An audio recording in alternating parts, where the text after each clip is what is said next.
So, Jim, great win on Saturday, but you've got to back it up on Wednesday night, haven't you? 100%. It's that's what it was. A great win. It's 3 points on the board. A step in the right direction, gives people hope. But it'd be great if you can back it up with another win on Wednesday against Gateshead. And Gateshead are fighting for their lives as well, aren't they? They had an important win at the weekend as well. Yeah, I read somewhere that they'd lost so many games on the spin, and then obviously to a relatively new manager who hasn't got off to the best of start, but he's got a few players in, and he's obviously stamping his own authority on the place, and he's had 2 fantastic wins, so hell of a journey for him at the weekend as well. Yeah, I looked over a couple of the games and they're all nip and tuck. There's quite a few 2-1s, and it's close games, so they just haven't come up on the right side of that fine dividing line, but they have done in the last 2 games, so they'll see it as an opportunity to themselves to try and win 3 on the spin, and likewise we're hoping to back our great win up at the weekend with another one, so it's got the makings of a good game. Do you think your message is now getting through to the players regards tactics, etc.? I was made up with Saturday, I've got to be honest. It was really pleasing. After the Southend defeat, obviously it was my first week's proper training. You can only do little bits around your recovery because we've been Saturday, Tuesday since I come to the club.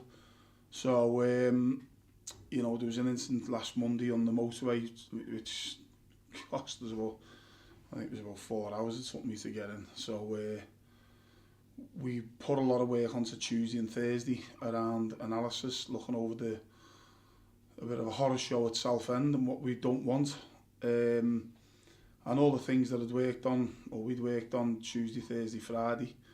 Mainly Tuesday, Thursday was out of possession stuff, recovery runs, defending your box, team shape, what we want to look like without the ball.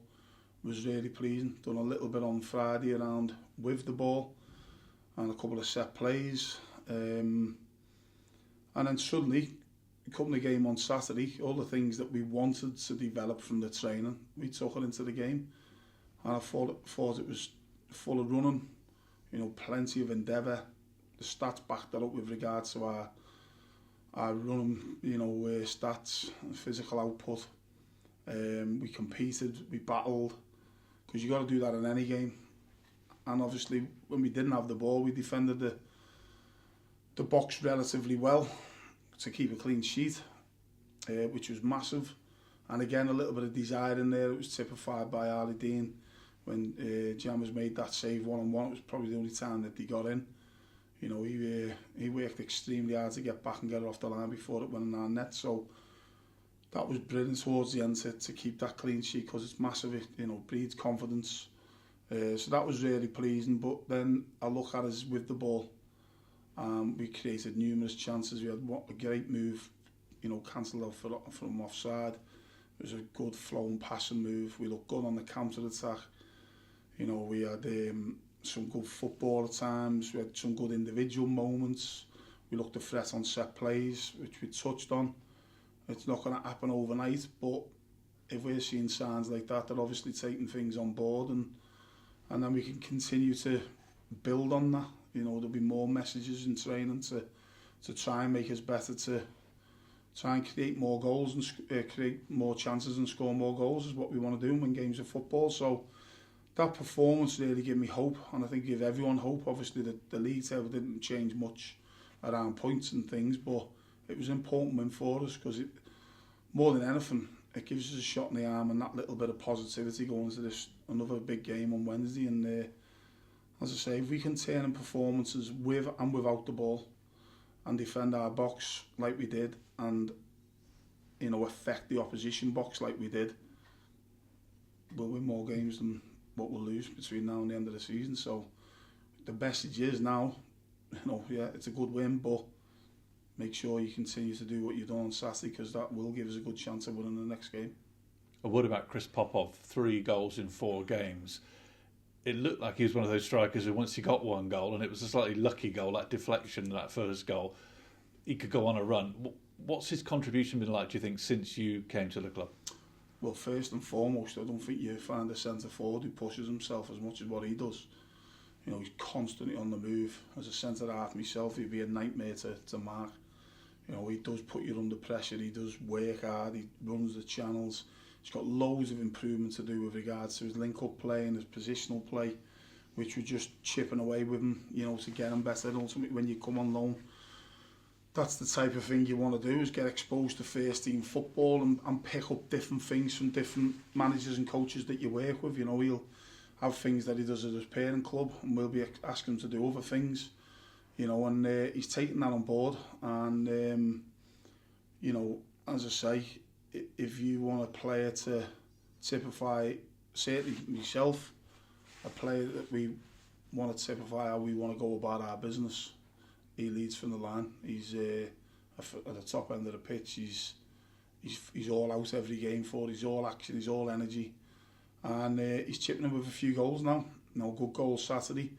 He set one up for Payne, and Payne set up one up for him. I thought he was very good on the day as well. You know, two young lads, and hopefully Pops can go from strength to strength. But what people won't realise is he's a likeable lad. He's first in, last away every day, and he's a lone player. He's a young lad, you know, and he works extremely hard at his game. He's always willing to listen, always willing to, you know, speak about bits and pieces. He works hard in training, takes on board information. So, you know, plenty of potential there, and hopefully he can continue to do what he's doing. And Miguel Aziz, he scored that amazing first goal from nearly the halfway line. Does that go to show what a key player he can be for you? And also that maybe you have to knock back this interest from Carlisle. It's ongoing, I understand. Well, the Carlisle stuff's nothing to do with me. That's down to the board. But all I'm interested in is what he's going to bring on the pitch. Again, he was one of them players that we spoke about after Southend, or spoke to.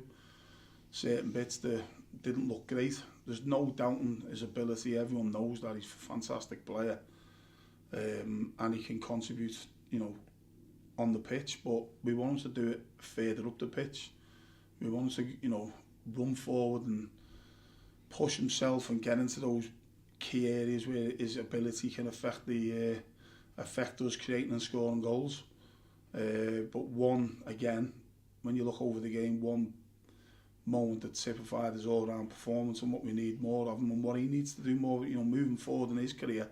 You can't just all be about with the ball, because there will be teams and times when you're up against it and you've got to dig in, you've got to compete and battle and run and, you know, work on your defensive side. So if you think of the lead up to one of the goals, he's tracking right back into the corner flag. He does great to win the ball back. He gets up, he plays a nice ball out of defence, and suddenly we're on the half turn, the middle third, and we're switching the play and we're on the counter attack. And you see him come into the picture after that as well. So not only does he go all the way back towards his own goal, he wins the ball, plays forward, runs forward, and we end up scoring a goal from it. But he's arriving in the box as well, so we want him to run forward. He's got great ability, as we said, and he can affect the top end of the pitch more for us, instead of just being a middle third player where he's getting control of the game. And, you know, he's shown his skill set with regards to his technical ability. I think he can be a little bit more rounded as a player. I've said that to him. And the higher up he goes, the more he's going to have to do with and without the ball and in different areas of the pitch. So where maybe he's been a mid-third player and keeping the ball and everything's been going through him, now seeing running back that way to go and get the ball and put a defensive shift in for us, and also getting himself in the box and in and around the opposition goal. So all that makes him a more all-rounded midfielder. And that's, for me, what he needs to do to excel and go on to bigger and better things. You've recalled Dan Aguero from his loan at Workington. What's the thinking there? Again, we're a bit light. It's a hard position at any time to fill as a centre forward. You can't just go and pluck someone that's not going to improve our 11. We want someone to come in and improve us. It is a difficult position. We're light on the numbers that we've got with Popov and Nuttall being the only real out-and-out centre forwards, although Jack Nolan's been playing there. He's our top scorer and creates. He can do that, but I spoke to the staff about that. Obviously, I was here for the Altrincham game, the first game, and he scored the goal. Don't see much after that. What he's done, what he's contributed. So he's found himself on loan a couple of times. But whilst we're searching, if we've got one of our own, then we need to see what he's got. So, can he help us now? Is he one for the future? The staff are speaking about, some of his abilities, what he's got, what he can contribute. I had a good chat with him yesterday about, he coming into my side. You've got to be able to push yourself and work hard and, and contribute, and he's willing. He's come back. It's an opportunity for him. And we'll see where we go with him. So, as I say, we're a little bit light at the top end. We've got a centre forward under our nose that we haven't really seen much of. I haven't seen nothing of, apart from that little spell against Altrincham. So, why not get him back in and let's see what he can contribute, because you never know. He might be someone that comes out the pack and suddenly, he's a big player for us. There's one or two like that, to be fair. Lewis Payne's been fantastic since they come in overall. Great performance by him on Saturday. Obviously, Popov at the top end, going from strength to strength. There's other players getting in the side and contributing. There's lads chomping at the bit in the wings and waiting for their opportunity. And that's what we need. We need competition for places. We need everyone pushing in the right direction. And when they're on that pitch, we want them to work hard and contribute something for the cause, for us to try and get 3 points in every game that we go into. So in terms of new arrivals, is that still proving a bit of a struggle then? We're agreed with one, so we're hoping that he'll be in today. For me, a good, honest player who knows the level, who knows football, he's experienced, Northwest based, ticks a lot of boxes, covers a few positions, vocal, leadership qualities, and I feel that he'll be a good fit for our club now and in the future as well. So we're hoping to see him today. There's a few little things to tie up, but I should imagine he'll be in today, and if he is, he'll be in contention tomorrow night. And any more? You're still working? 100%, yeah. As I say, we're identifying all the time. We're working on things. Sometimes things look dead and buried, and then suddenly they come back on the, on your lap, so to speak. So we'd like to get a couple more in, freshen it up, and players who can help us. Ultimately, one or two may move out. That's football. We are quite big as a squad. We've had a couple on loan. One's obviously come back. There's one or two who've gone back to the parent club or left the building. There might potentially be one or more who go permanently or out on loan. Because ultimately you can't run with as many players as we've got. So we need to identify the right ones that can affect our first team. I'm not just going to get them in just to stock us up. Suddenly you've got too many players and it's hard to manage in training. You don't get that continuity. You don't get everyone sort of pulling the right direction. So we need to just trim it a little bit and make sure that everyone who's with us is on the island and ready to contribute to every game that we go into between now and the end of the season. But we're fully trying, myself, Patrick, staff, speaking to people, looking at bits, identifying who may be available. And I think I've said before, we know the areas that we want to put players in to help us, so we'll continue to do that. Any fresh injury concerns after the weekend? One or two little bumps and bruises. One missed out on training yesterday, but hopefully he's going to train today. That was a bit of a foot injury, so yeah, we should be okay with regards to coming through the game on Saturday. But like anyone's going to have this time of the year, it's we've just come off the back of Saturday, Tuesday. A big shift from the lads on Saturday. It's going to take its toll. It's that stage of the season. Pitches are heavy. All that taken into consideration. The amount of games they played and all that. So we're looking all right. We've obviously got those longer term ones, which is quite a few. But what we had from Saturday, we should be all good, ready and raring, and waiting for the next challenge, which is a nice trip over to Gateshead and a big game for both clubs.